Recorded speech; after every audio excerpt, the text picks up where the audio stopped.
Welcome, everybody, to today's Better Way Thursday workshop.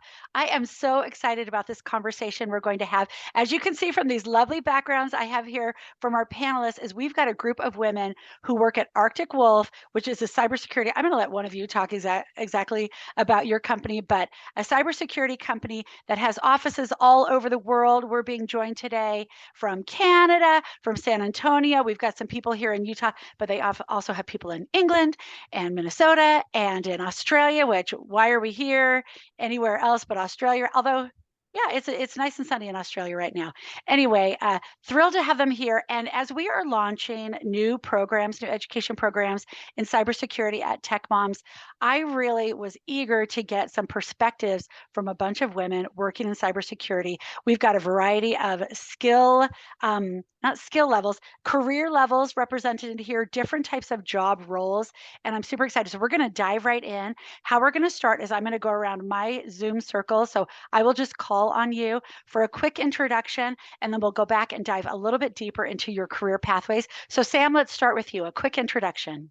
Yeah, of course. My name's Sam Van Aken. I'm a director of the Security Operations Center here at Arctic Wolf, and I've been with the company now for about 6 years. Wonderful. And you are headquartered out of Waterloo, Ontario in Canada. Waterloo, Ontario, Canada. Wonderful. Meg. Hi, my name is Meg Warren. I am a triage security engineer here in our Utah office, and I've been here for a little over a year. Wonderful. Bree. Hello, I'm Brianda Macedo. I've been with Arctic Wolf for a little over 3 years. I'm located here in the Pleasant Grove, Utah office, and I'm a SOC manager. SOC manager. Wonderful. All right, Alyssa. Hi, my name is Alyssa Newberry. I am currently in the Pleasant Grove office with a lot of these ladies. I am a concierge security engineer, and I've been with Arctic Wolf just a little over a year. Wonderful. And Laura. Hi, I'm Laura Stratton down here in San Antonio, Texas, and I'm a senior manager for cyber threat intelligence operations. Oh my gosh, that sounds amazing and scary. I'm super excited to learn all about it. Laura, let's start with you. Can you walk us through your career pathway, including your education and how you got your training, and a few of the jobs that you've worked on throughout your career? Yeah, so I have a non-traditional cybersecurity education background. So my bachelor's is actually in sociology, and I was in the military for 10 years, which is where I got my intelligence training from. About very early on in my training, I got into cyber intelligence and fell in love with it. Then when I got out of the military, I was raising two girls, and I was getting my master's degree at night as what I call my third job. So working during the day, having the kids in the evening, and then when the kids go to bed, I got my master's degree in cyber operations from UMGC. So that was a good experience online, full online degree. And this is my, well, I would say probably fourth cybersecurity job, not including the military. So I did some contracting, some top secret work for the government, and then I went to General Electric and did some work there, and then now I'm here at Arctic Wolf. I've been here about 6 months. So oh my gosh, Laura. Oh, sorry. Go ahead. No, I was just gonna say I'm a new wolf. So a new wolf.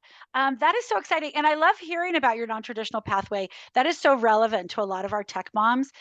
They're in our program because they did not get a bachelor's degree in cybersecurity, right? And so we love to hear about the way that you worked your way through. We do have some military women in our program as well. So I love to hear that. All right, Alyssa, let's go to you. Can you walk us through your pathway? Of course. So I also took kind of an untraditional career path into cyber. My education falls in line with geographic information systems and geospatial intelligence. I always knew I wanted to go into government work. So I started with the National Geospatial Intelligence Agency and was doing a bunch of different work for them, and then went and worked for the FBI and was embedded on a tactical cyber squad. With my first assignment in the FBI. I worked for the FBI for almost 8 years, working various types of violations, but a lot of different cyber cases and incident response. And then took my career private sector and came to Arctic Wolf. So that's kind of where I landed. Oh my gosh, I have such a boring life. You guys, like, I love to hear about it. The FBI, that's amazing. All right, Love to hear the different pathway as well. Thank you. All right, Bree. Yeah, so for me, this is my second job in cybersecurity.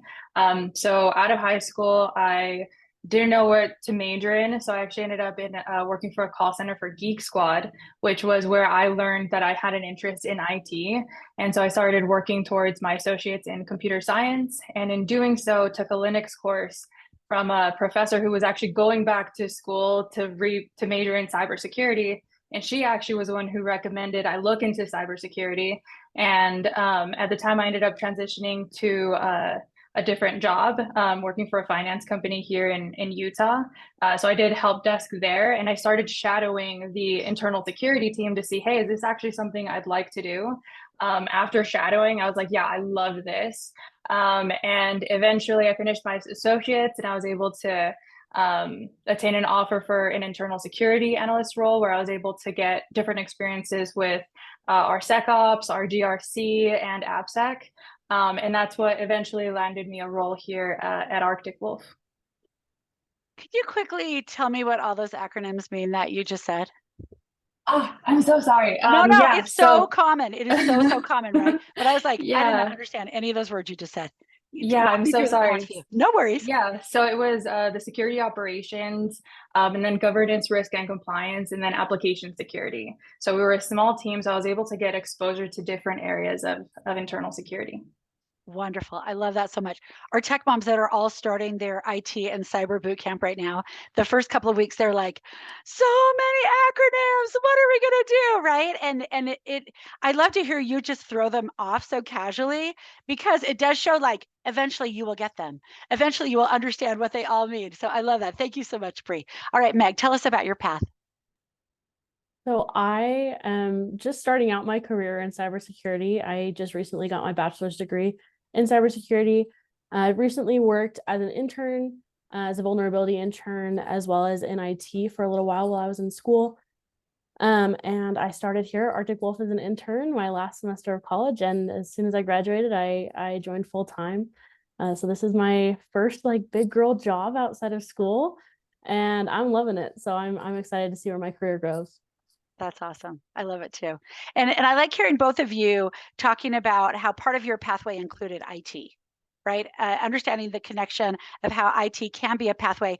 As I'm talking to women working, well, and men working in cybersecurity, one of the things that so many people say is entry level roles in cybersecurity are very hard to find, right? Like it's more of an advanced area.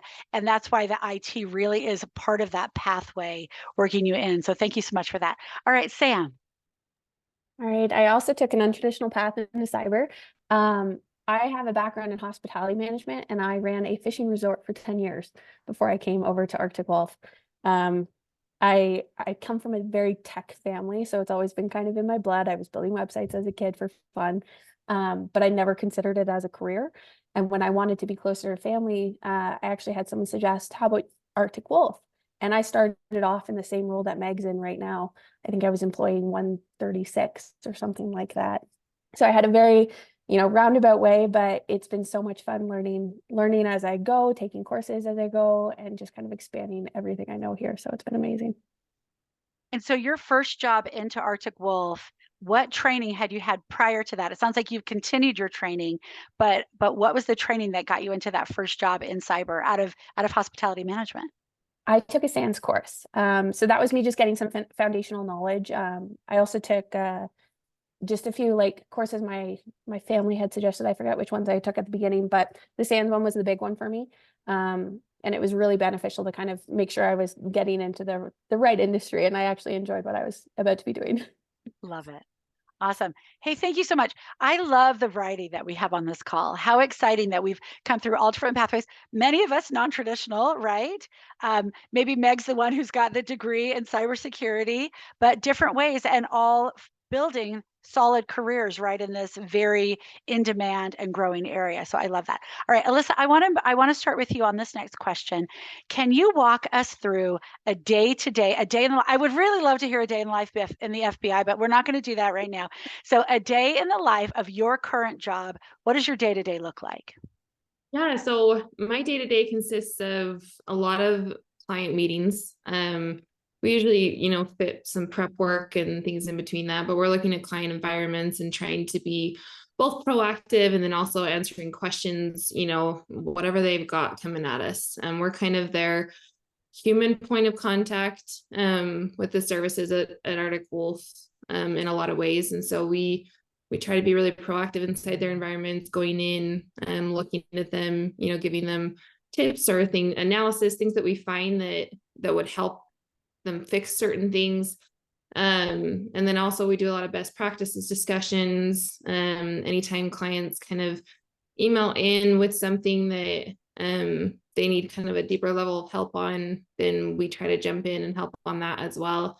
So just kind of a variety, but it's a lot of client interface. Okay, so you're not alone in your basement all day long typing on a computer, not talking to anybody, right? Sounds like it's a different type of role. And also it sounds like you're doing a lot of problem solving with your clients, training, and maybe some hand holding, right? And reassuring. Definitely. Those, There's a lot of critical thinking that goes into, I would say, the vast majority of roles at Arctic Wolf, but definitely this one. okay. Thank you so much. Laura, let's move to you next. What's a day-to-day like in your job? So for threat intel, we look at the bigger picture. What we're really looking at is after these fine ladies discover bad behavior on the network, we're taking a look at those investigations and doing the deep dives. So they're doing the more tactical on job, very real time, and we're taking a look at that afterwards and saying, okay, how investigations are we're running across different sectors in terms of what's going on in healthcare versus what's going on in manufacturing. Are they the same threat actors? Do we have different threat actors, different types of threats?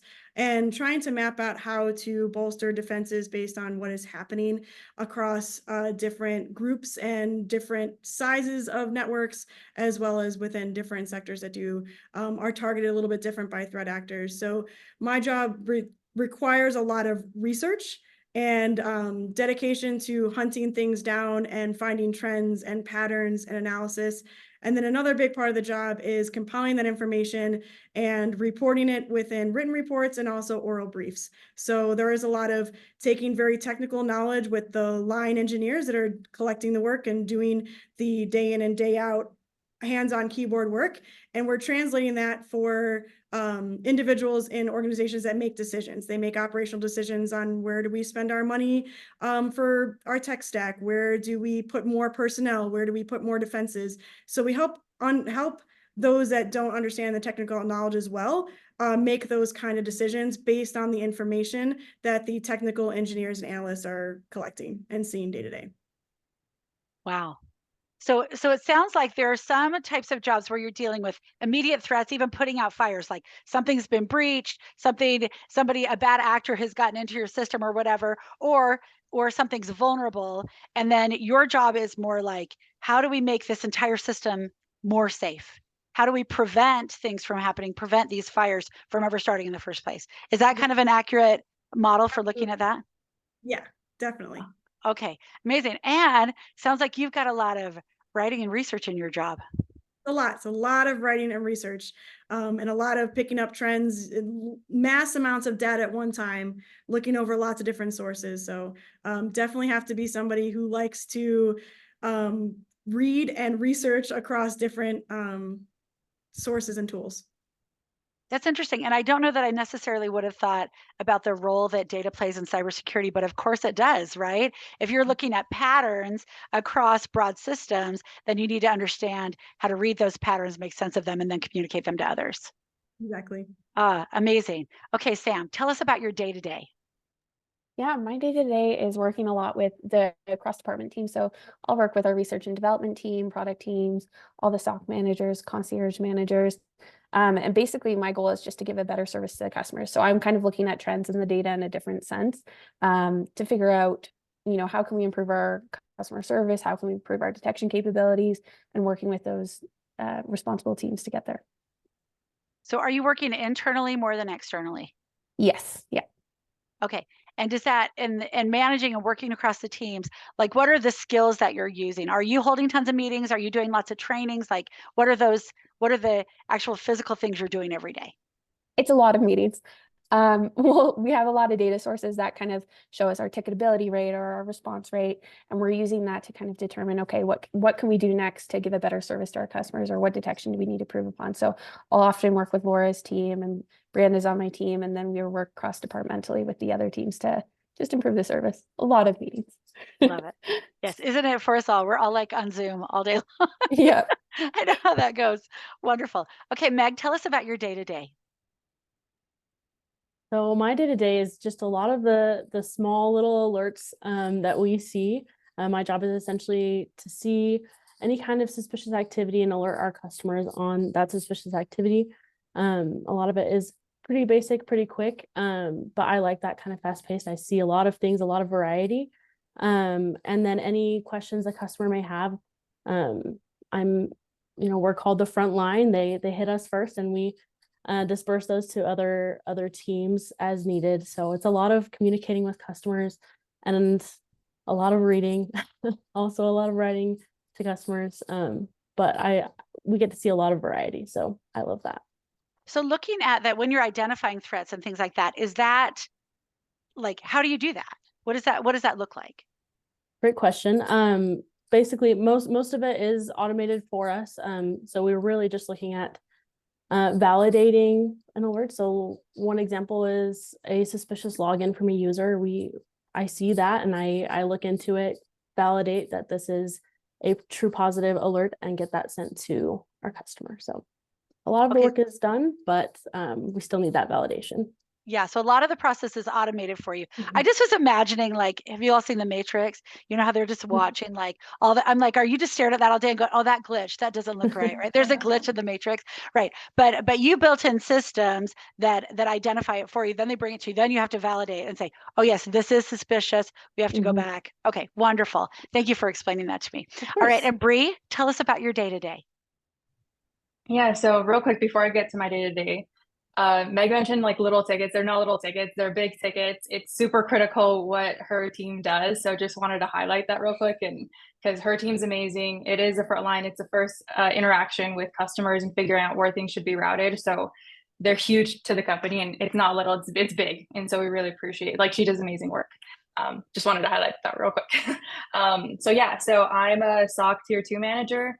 My day today is basically making sure, because we're a 24/7 SOC, I need to make sure that we have appropriate coverage for our boards and ticket work, and that we're responding appropriately to critical tickets, making sure that my team has everything they need to support the customer appropriately, and help any investigations or any just more complex tickets, or route them to the tier 3 depending on how severity or where in the incident response phase the ticket is in. But yeah, that's my day-to-day, and just collaborating with my team, making sure that they're supported, mentoring, up-leveling where I can, heavily work on creating SOPs, improving processes, and collaborating with Sam on building all that out. Love it. Awesome. Thank you so much. All right, Meg, I'm going to start this next question with you. Tell me what you like best about your job and what you like least about your job. So as I kind of mentioned before, I do get to see a lot of variety. I get to see a lot of different types of incidents, and I love that because it gives me an opportunity to learn, to see new things, and I feel like I'm learning a new thing every day. So that's kind of what I love most about my job is just the learning. As far as liking least, I can't really think of anything I don't like at least a little bit. That's amazing. I've never heard that before. I really do love my job. I love the opportunity that it gives me to collaborate with other teams, and all the different things that I'm learning and seeing every day. I can't think of something right now that I'm like, oh, I really don't like that. Okay, let me reframe the question then, because I'm going to get something out of you. How about what's the hardest thing? What's the hardest part about your job? Well, I will say, and it's probably just because this is something that I personally have struggled with, but one thing I had to learn at the beginning is to not be afraid to ask questions. And that was what was super hard. I didn't want to admit that I didn't know something, because I'm always scared to admit I didn't know something. So I think what remains still sometimes a little difficult is having to ask a question, saying, oh, I don't really know the answer to this. I need to ask someone for help, but I don't want to appear like I don't know anything. I think that's probably one of the hardest things. Oh, I love that answer. Okay, so perfectionism does not serve us well in this career, right? We have to be willing to admit we don't know the answer and ask for help sometimes. That's a great answer, Meg. I'm glad I pushed back on you a little bit about that. Bree, tell us what you like most, and you can tell us what you like least, or you can tell us something hard about your job. Yeah, so the thing I love the most is continuous learning. I love learning, and that's one of the reasons why I decided to go into cybersecurity is just knowing that I'm never going to be bored. And so yeah, the continuous learning aspect, up leveling my direct reports and different people, and yeah, so that's my favorite part.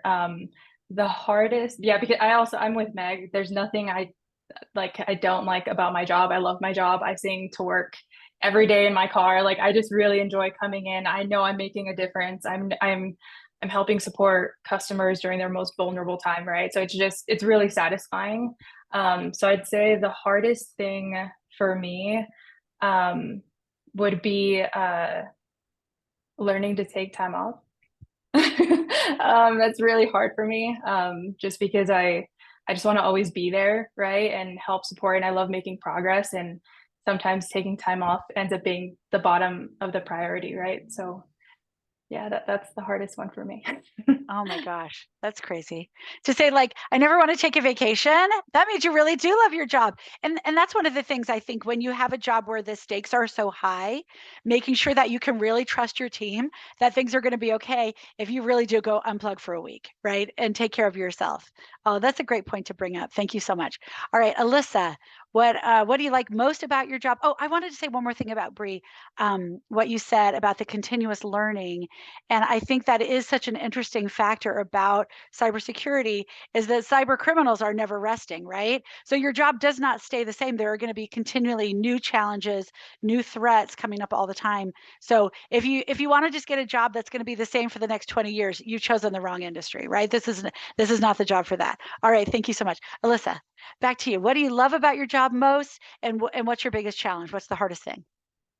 Yeah, I think kind of along similar lines, I love the exposure piece in my job. I think between such a diversity of clients that we have, you see so much across different environments and how things are structured.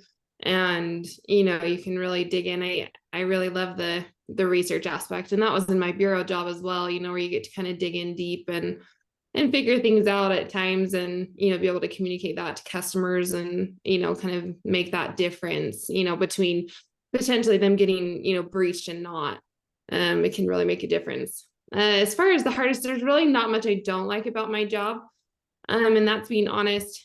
The hardest thing I think would be when you're going in and you're being proactive in a customer's environment, and you're giving them kind of best practice recommendations, or you're diving into their security, and those recommendations, maybe they don't have the time to prioritize it, maybe they don't have the resources. There's a lot of that. I feel like I see where there's a lot of cyber teams that just need more help, and then either something happens, or something comes from that. And I saw that in my bureau job as well, where, if they would have just had one thing in place that's kind of a best practice recommendation, they wouldn't have had a major breach and lost, a lot of money that way. So I definitely saw cases like that. And it's hard to see sometimes. So I would say that's probably the most challenging part. Oh my gosh. I was just saying, you're like, I told you so. Like we knew that this was going to be a problem. And that's so hard. I can imagine, because it does cost money. It does take resources. It does take time and prioritization. And I think so many companies, until something happens to them, they don't realize, oh, this needed to be a very high priority for us, right? I can imagine that would be a challenge. Yeah, it can be really sad to some of these companies, and you have a lot of compassion. I think it's something that everybody deals with. So it can be tough. Oh my gosh, I love that answer. Laura, what do you love most, and what's your biggest challenge? What's the hardest thing? So I would say what I love most about my job is it's really rewarding to have a win for threat intel. When you finally catch a bad guy and you know who they are, and you can tell the world like, oh, this is a bad guy, and you guys can catch them too. It's really rewarding. It's like you have this very large puzzle and you get to put that final piece in. It's just so satisfying to complete a investigation or a report and be able to deliver that out. But that is also probably leads into what I like the least, is that Intel is a high risk, high reward job. People are looking at you to make decisions, and you want to make sure you give them the best decision with the information you have, and you're not always going to be right. And it's hard when they go, oh yeah, well, we just didn't have the intel, or the intelligence wasn't correct on this one. And so you kind of got to be able to take it on your chin a little bit and keep moving and hope better for the next time. So it's really, really great when you have a win, but it is really tough taking those losses too. So I would say high risk, high reward is the best and least about it. Oh my gosh, I'm excited with the next question. When we talk about the personality types that really thrive in your specific roles, I'm excited to hear what you say about that, because again, the stakes are really high, right? Exactly. When my kids were young, I never wanted them to be lifeguards. I'm like, go scoop ice cream, because if you mess up, like someone gets the wrong order. When you're a lifeguard and you mess up, like it's really bad. And I think that's a part of this same story here in cybersecurity. The stakes are very high with the work that you're doing. And so I can imagine there's some stress and pressure there as well. Definitely. Yeah. All right. Sam, what do you like most? And what are your biggest challenges? All right, the thing I love most is the people I get to work with. As everyone has said on the panel here, everyone's kind of taken an untraditional route into cyber. So there's so much you can learn from their past experiences and past background that I just love absorbing. I could listen all day to people's past stories and their work environment. So I absolutely love that part. The hardest part for me is a self-inflicted problem, and that is time management. I love to be involved. I love to help. So taking a step back and like Brandon said, taking a break is kind of hard for me, just because I love it so much. And there is so much to learn that you could truly do it 24/7, and you can't. Right. But you're going to remember to take a vacation now and then too, right? Yep. Yes. Yep, I will. Good. Yes. So thank you so much. All right, Bree, I'm going to start with you on this next question. I would like you to name 3 kind of core personality traits or skill sets that really are core and central to your job and success in your job. What type of person really does well in your specific job? Yeah, I'd say someone who takes initiative, being the kind of personality that you don't, you're given roles and responsibilities and you're given tasks, but if you see an issue, we have this saying of owning the outcome, right? Taking initiative and saying, hey, how am I going to fix it? Maybe not just for me, but for other people too, right? But I think the core aspect of that is taking initiative, right? I think is a big one. Second is being okay with failing. Like Laura said, you will encounter many, many times throughout your career where you're going to fail, and you're going to have to just brush it off, get back up, and try again, right, until you figure it out or learn. And then for me, the third, I think that I think is just a really good trait to have, as well as empathy.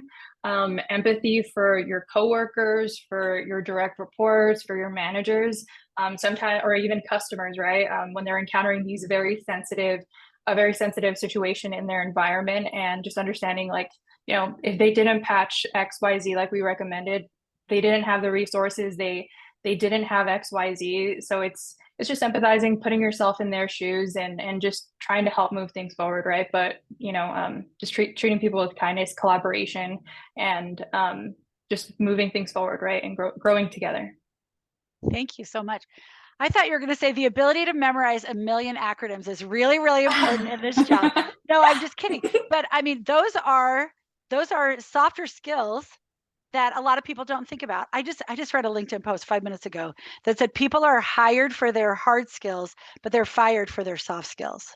And I thought that was a really interesting insight, because obviously hard skills, and I hope that some of you will mention the hard skills as well. Super, super important in this role. This is a highly technical field, but at the same time, these other soft skills, power skills, leadership skills, communication skills, all these other things that so many of our women are really, really great at are also essential in the work that you're doing. So thank you so much. Alyssa, let's go to you. Tell me three important skills or personality traits.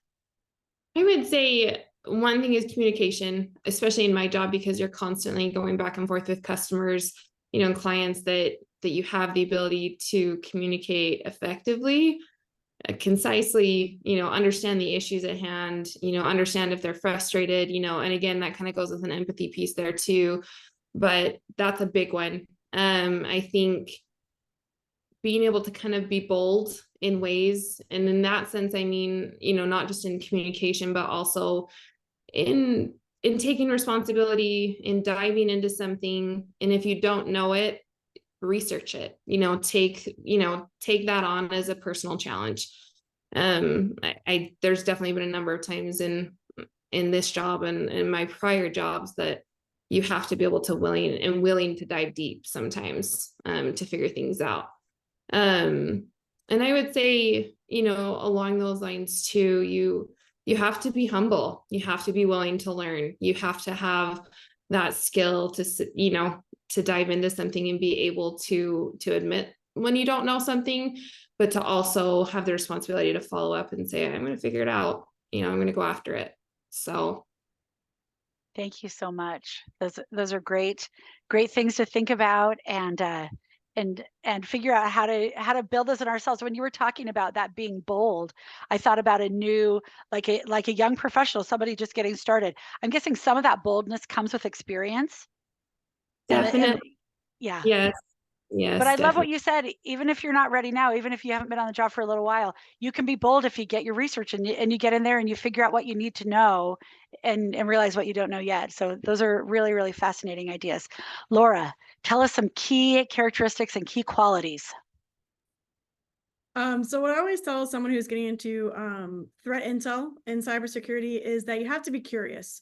You have to want to know the answers to these burning questions, like, why did this happen? It happened so many other times, but why was it different? You have to really be curious.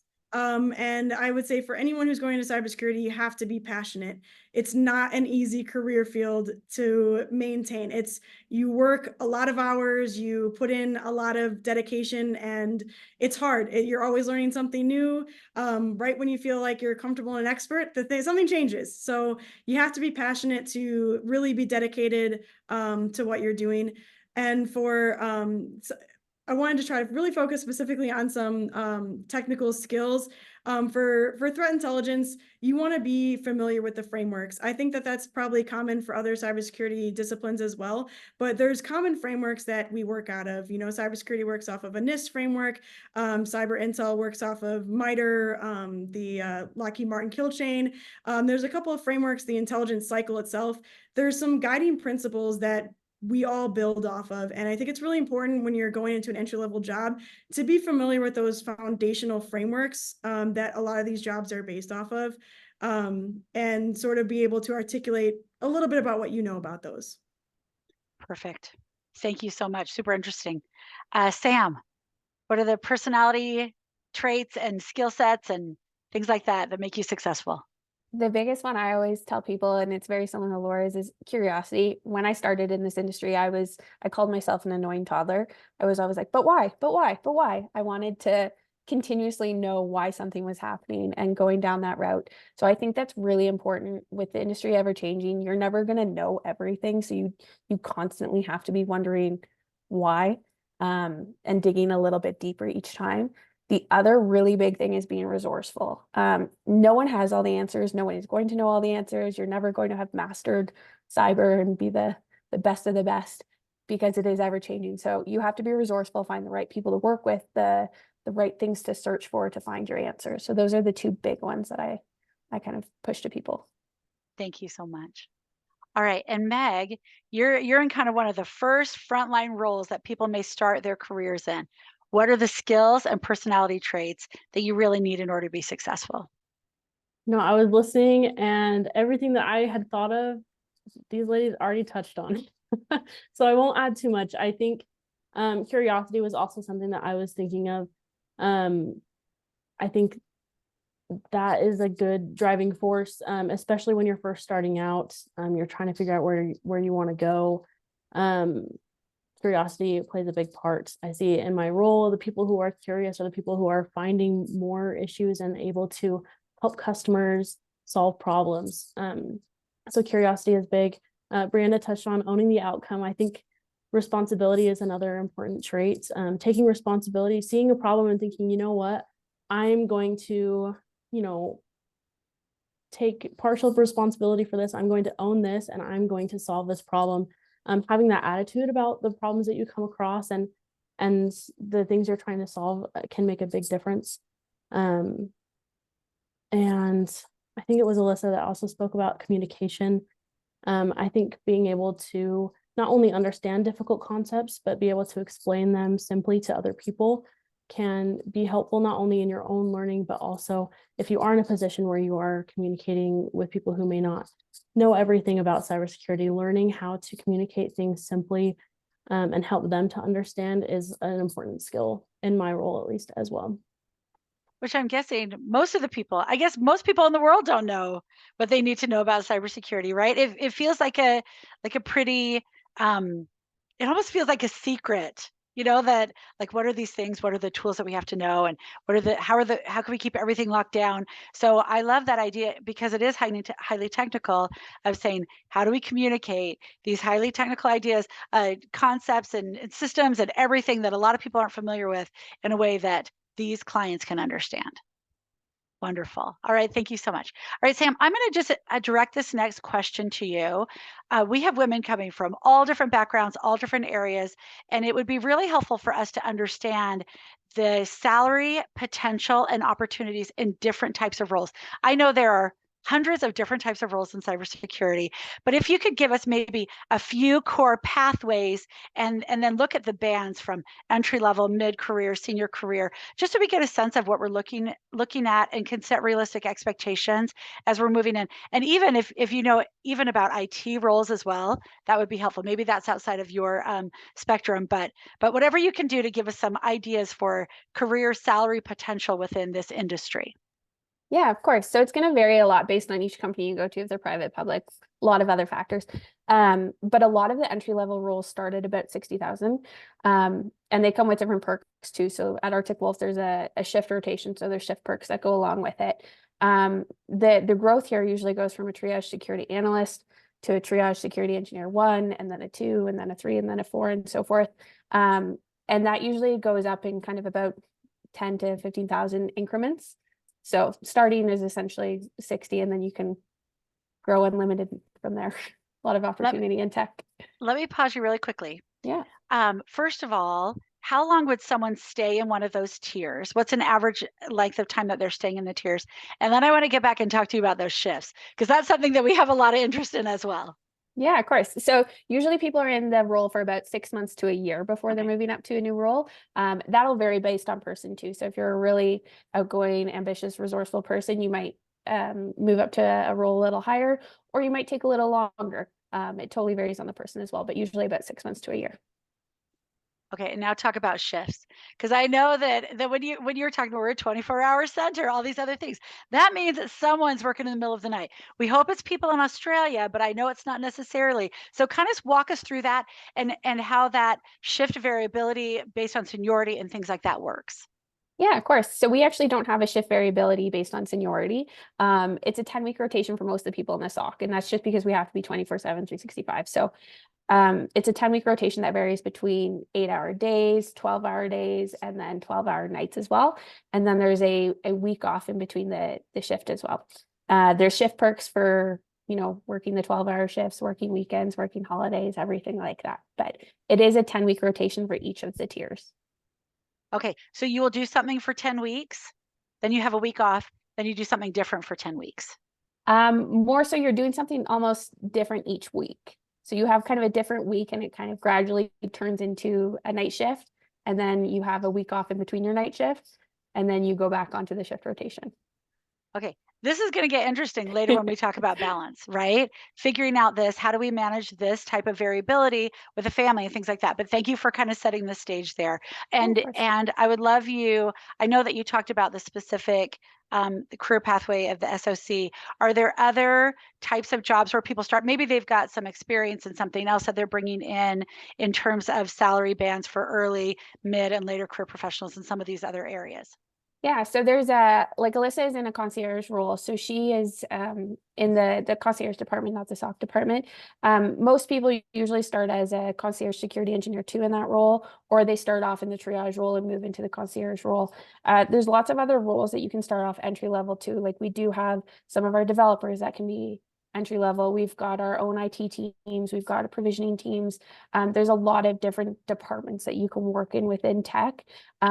We do like to push a lot of people through the triage route because you do learn a lot of the foundation, everything about the company kind of routes through that first. So it's really beneficial if you move into any other role, but there are lots of other entry level roles depending on what your skill sets or passion are. So if you're a developer that loves coding, there's roles for you there. If you love working with customers and looking at the security side, there's roles for you within the SOC. So, And do those all start about the 60,000 level, I'm regardless of where actually the entry levels are? I'm actually not 100% sure what some of the other departments start at, but they're probably within a similar range. Yes. Awesome. All right, thank you so much. Okay, we're going to shift gears a little bit and get a little more personal. All right, we've talked about some things that are more broad and general, but as all of you were working as women in a career where women are underrepresented, where there might be some unconscious biases or other things working on, I would love to hear it. And we can all answer this question, or if just a few of you have some ideas that you want to share here, but I would love to hear someone sharing an experience that you've had with imposter syndrome and how you have dealt with that and managed to overcome it. And I will just say that I truly believe that imposter syndrome is a sign that we are learning and growing. And so I don't want to say this like a shameful or embarrassing thing that we've experienced, because I think if we never feel imposter syndrome, it means we're staying in the same place and not moving forward. So don't be like shy about sharing your experiences, because if you have felt it, it means that you are challenging yourself and pushing yourself. So who has a story that they want to share related to this theme of imposter syndrome? Bree? I can share. Yeah. So when I first started here at Arctic Wolf, I actually got hired on as a concierge security engineer too, like in the role that Alice is in. So when I first started around 3 years ago, we were still in the initial stages of, you know, switching the concierge or splitting up concierge and SOC. And so concierge previously did both concierge and SOC work. And so the lines were still kind of blurred. But I remember I think it was my 5th month here, and I had a customer who encountered a security compromise. And so in concierge, you're in a team of a concierge security engineer 2 and a 3. And my engineer 3 was not available that week. He had gone on PTO, and so I was left on my own to manage the customers.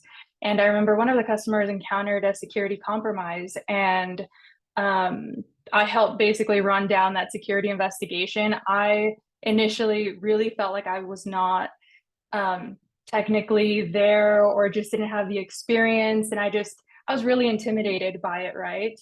But I went for it. I ran the investigation from top to bottom, and that's really what made me realize I loved SOC work. And after that, I transitioned to triage security engineer 3, and did that role for a little bit. But I encountered a lot of imposter syndrome, but I basically just sent it and just gave myself a try, right? I let myself just try to do it. And of course, I had a peer review my work and just make sure, a more senior engineer, and yeah, they validated everything was correct, and I did the investigation appropriately, and it just really helped me feel better about my technical abilities. Thank you so much. So what I'm hearing, a couple of things. You just move forward. Like, I was scared. I didn't have the confidence. I wasn't sure I could do it, but I just did it anyway, right? Okay. And then the second part was you got some support to make sure that you had the information that you needed to move forward confidently. So a couple pieces there that allowed you to move forward. Wonderful. Thank you so 100%. much. Yeah.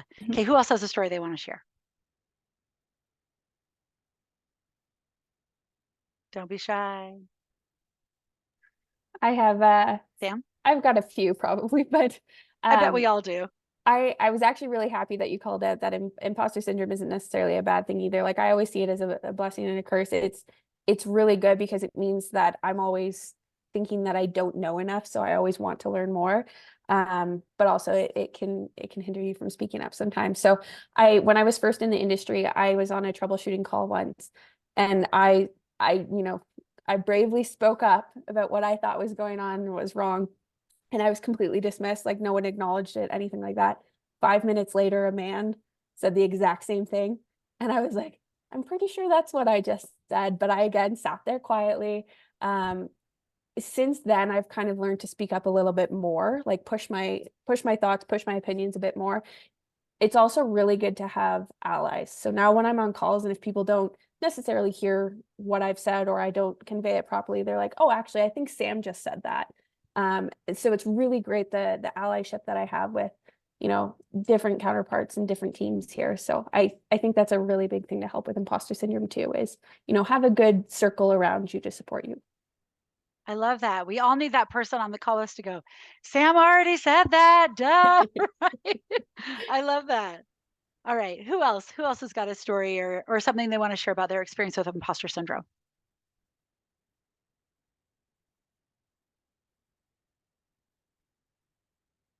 Waiting to see who's moving toward their mute button. If we can go ahead and share that in a minute if you've got another one, but a related question is, how do you build and develop confidence? And so maybe Meg, Alyssa, and Laura, if you want to share an experience or just some like practices or your own philosophy of developing confidence in your work that you're doing. Laura, do you have something you want to share in this area? Yeah, so it's kind of, I mean, this is my advice for building confidence is go and talk to others who are interested in what you do about what you do. I find at every family reunion, it turns into kind of a circle of like, oh, what can we do? I got this weird email. What does that mean? And it kind of builds your confidence. You're like, yeah, like I really do know a lot of stuff. I love going to my daughter's career day. It's the one thing that I never miss every year. I go to career day and I tell kindergarten, first grade, second grade, all about how to be safe online and all about my job. And they're like, wow, you're like a ninja or superhero. And it kind of builds your confidence. It goes, I do have a cool job. I am doing cool things. I do know a lot of information. And and then you go back into work and you're like, all right, I gotta do these people proud, my family and my kids. And it helps build confidence if you go outside of your circle and talk a little bit about what you do. And to them, a lot of it is just like magic. So it can really help you get that boost you need to get back into the workplace and solve these tough puzzles. I love that so much. I love the idea of just putting yourself out there. I think a lot of women experience that when they go into a new setting and they're like, "Well, it took me about 10 minutes to realize that I knew more than most of the people on this team," right? Even when they're brand new, because they have so many life experiences. Now, we don't want to go in being arrogant or anything like that, but putting yourself out there, having some conversations, and recognizing, "Oh yeah, I do have a lot to offer. I've done a lot of things, and my skills are awesome." So I love that so much. Alyssa, how about you? How do you build confidence in your role? Yeah, I think it can be a challenge sometimes. I would say the number one thing is maybe to start with what you already have. So start with the skills that you're already good at, whether that's communicating or empathy, build on those and then start building into others, and I think that builds confidence, and again, I think being okay with failure, I think being okay with not knowing, but always being, responsible enough to follow up and to be willing to put the time and the effort that it takes into, taking the initiative to figure it out.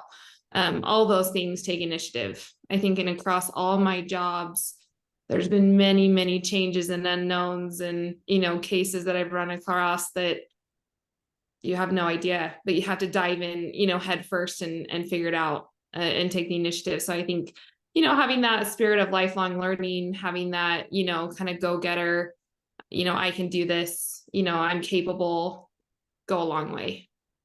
I love that.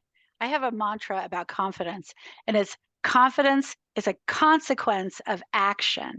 And I love that what you just said, that you have to build on what you already have, and then you just have to dive in. And even if you fail, we'll learn, well, I didn't die, nothing. I mean, we survived and we're able to move forward. But if we maintain and say, I'm only going to keep working in the areas where I'm 100% sure that I know everything I'm supposed to be doing, it's the opposite of building confidence. That keeps us scared. And so moving out there and taking the action, we recognize, oh, I'm able to do this thing. Okay, Meg, do you have the final word on confidence for us? No pressure. The final word on confidence. Oh man, no pressure. I think this has already kind of been touched on, but the biggest thing for me with building confidence, especially since I did spend 4 years getting a degree in cybersecurity, and most of my classmates were men, and most of them had been doing this all through high school. I always joke they got like routers for their birthday when they were 5. I would always joke about things like that. And I didn't have that experience. I didn't know that I wanted to do this until probably my sophomore year of college. So I had a hard time, especially with my own pride, admitting I didn't know things, especially when all these guys were, off saying all this stuff and sounding so impressive. And I didn't want to seem unimpressive. I didn't want to seem like I didn't have confidence. And so I held a lot of questions in, and I didn't admit that I didn't know things. But once I kind of learned that lesson that, oh, if I just say that I don't know something, or if I just ask for help, look at all of these things that I can learn. That's a lesson that probably took a little bit too long for me to learn, but it helped me to build a lot of confidence, is just learning to say, you know what, I don't know. Can you help me? And finding people that I did trust and that would treat me with kindness and would help me to understand. That helped me to build a lot of confidence and to not be afraid. I love that little mindset shift. And sometimes that's what it takes. And it might take a long time, but eventually we can get there and go, look what happens if I ask for help, right? Look at the positive benefits. Okay, we are running up on the end of our time, but I've got 2 other quick questions. First of all, I would love to hear how you balance, and maybe everybody can just say a sentence or 2, how you balance a very demanding, time consuming, sometimes working 12-hour shifts, sometimes these other things. How do you balance this demanding career with the other priorities in your lives? I know that some of you are moms, some of you have mentioned children, others of us maybe not. How have you found that balance? And maybe what's a trick that's made it work for you so far, knowing that things may continue to change? Alyssa, let's start with you on that one. Yeah, so I'm gonna have my 4th baby here in about a week and a half. Oh my gosh. And I have worked full time through all of those things for the last 12 years. And it's definitely had its challenges, of mom guilt, of, trying to go back and forth between progressing in my career, but also making sure that my, family's needs are met. But I think the biggest thing that I would say that goes with that is advocate for yourself, especially in an environment, in work environments. I think the vast majority of my jobs have been very male dominated environments that I've worked in. And I would just say that sometimes people just don't realize what you need. And nobody wants to be the person that's constantly asking, to be flexible or to, change things around. So try to have a balance and make things, kind of prioritize your needs. But I just think that communicating that and advocating for yourself go a long way. Because ultimately, I love my job, I love my career, but my kids, my family are my top priority. So if I have a kid at school that I need to go take care of something for, then that's what I need to do, and I think also having a career where, there's certain flexibility there. And also if your needs change, don't be afraid to seek out new opportunities. There's definitely something there, to speak for seeking out what will fit your life and what you need. Thank you. Advocating for yourself. I love it. Laura, how have you found balance in your life? Setting clear boundaries between the time that I'm going to spend at work and the time that I'm going to spend with family, and building a community that supports those boundaries. That's one of the reasons I joined the pack at Arctic Wolf. Is we run as a pack, we support each other, and threats don't rest, but that's why we run together. That's why if you're doing something, you got to go, someone will cover for you. When they got to go, you cover for them. I think that's really important, is to set clear boundaries, and this is home time and this is work time, because it is really hard for those to run in together as you have your phone at home or your laptop and you can work from anywhere. It's really important to set those boundaries for yourself early on. And the other advice would be find a career and a company that values you. If they value you, they will understand that you need to take time to do what you need to do. They'll offer you flexibility, and they'll have flexibility built into their model. So if you find somewhere where you're not valued and you're not flexible, go somewhere else. There's plenty of job opportunities in this field to find the right fit for you. Thank you so much. Let me ask quickly, are you guys all okay to stay on for 3 or 4 more minutes? I know we're at the top of the hour. Okay, thank you. So I just, if someone's got a hard stop, I just wanted to know. But I'd love to finish these last 2 questions really quickly. Sam, same question.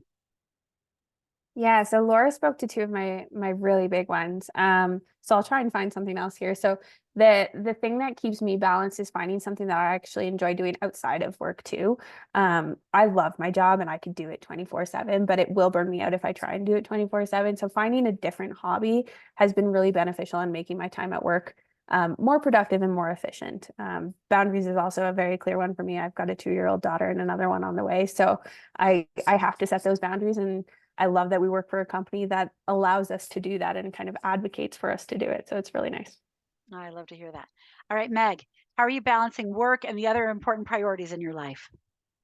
So I have, again, you guys just always have these great ideas, and I would say much the same, setting boundaries.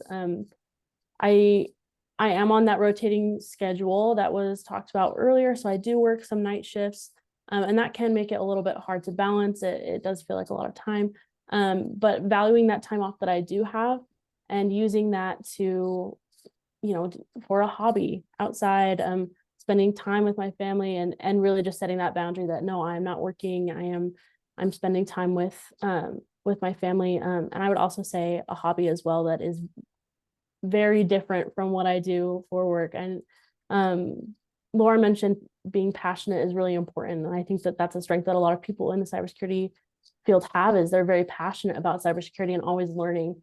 But I also see that people spend a lot of time in their free time still learning, still working, and that's valuable and can help you grow, but it can burn you out, and that's something I found already this early in my career. So having a hobby, something drastically different, has made a big difference for me.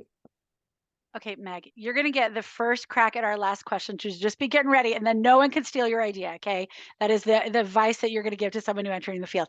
Bree, tell us how you find some balance. Oh, okay. So yeah, it's all the ladies took all of yeah, I agree with all of the ladies here. I think the only one I'd like to add is just awareness, and practice makes perfect, right?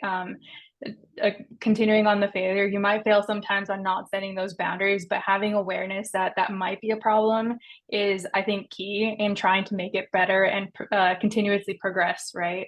And also having family members and friends who are patient with you and kind and support you, and also that work a job who supports you appropriately. Wonderful. All right, we're coming to our final question. I'm going to give you each 30 seconds, but I'm really not going to time you. But we're at the end of our time. So I would love to hear one piece of advice that you have for a woman who is looking to enter this industry in order to increase her chances of finding a successful entry point into building a career in cybersecurity. So Meg, we're going to start with you. My biggest piece of advice, I think we've touched on it already, is ask questions. And when you can, answer questions. That's the best way for you to learn. So ask questions and answer questions when you can. Wonderful. Sam, what's one piece of advice you've got? Obviously easier said than done, but be confident. I see a lot of males that'll apply for a job that are underqualified, but women won't apply until they're overqualified. So sometimes, just jump in and see what happens. Send in your resume, apply for the job, speak to that person, take the risk. It usually pays off. Wonderful. I'm glad you mentioned networking. That's my number one piece of advice for anything career related all the time. And I hope you're all on this Zoom call. You're going to get a lot of LinkedIn requests from all of my tech moms. So just be ready for that. They're coming for you. But that's how we encourage them to start building their professional network. So Bree, what's your piece of advice? Yeah, so my piece of advice is trying to find as many open source training via YouTube, via podcasts, via I guess Udemy is a little bit does cost a little bit, but on the cheaper side, but go to Reddit, right? I'd recommend getting your A+, Network Plus, Security Plus. Also, you don't, like, for example, with me, I started in help desk, right? And that's what allowed me to get my entry into cybersecurity. So you don't always have to start in cybersecurity. It's awesome if you do, but also know that there are other routes into cybersecurity too. Knock on those doors. If one doesn't, open and offer an opportunity, check the next door, right? But yeah, that would be my advice for someone starting. Thank you. All right, Laura, what's your advice? My advice is get your resume well checked by lots and lots of people. Don't be embarrassed to share your resume. Don't be embarrassed for someone to look over it. The better your resume is, the more likely you are to get that call. It's your first foot in the door is your resume. It's so important. So make sure you take time on it. It's very common for women to undersell themselves and to undervalue soft skills. And I can tell you, as someone who hires people, soft skills are very important, and your resume can tell whatever story you want it to. So make sure that you have somebody else that can generate some ideas and takes a look at it. Just make sure you dedicate some time to brushing up that resume. I love that. Thank you so much. Alyssa, you have the final word. What's your piece of advice for women who want to enter this industry? I would just say jump in.